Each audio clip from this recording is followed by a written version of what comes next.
তোমাদের যে আর কি বলবো, আমি কাজের থেকে আসার সময় আমার ফোনটা খারাপ হয়ে গেছে, আর ফোনটা ছাড়া কি থাকা যায়?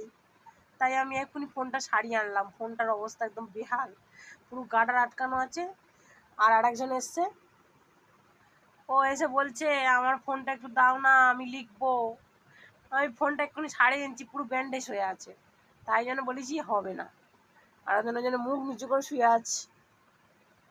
কি আর বলবো বন্ধুরা, সবে এক্ষুনি কাজে থেকে এসছি, এসে আর অবস্থা দেখছি ফোনের, আসতেছি ফোনে আর ফোন চলে না, ফোন পুরো কালো হয়ে গেছে। তাই দোকানে গিয়ে এক্ষুনি 1200 টাকা দিয়ে সারিয়ে আনলাম। কি করবো, কি দুঃখ বন্ধুরা, তোমরা সবাই একটু সাপোর্ট করো।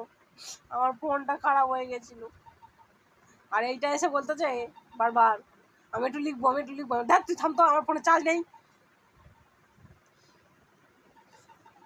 মাথার উপর মাথা দিয়ে আর হাসতেছে বসে বসে। তাই একটু ভয়েসে ভিডিও করলাম। দেখাতে তো পারবো না, একটা তো ফোন, নাহলে দেখাতাম ওকে। ও তাই ভাবতেছে বসে বসে ফোনটা চাইছিল আমার।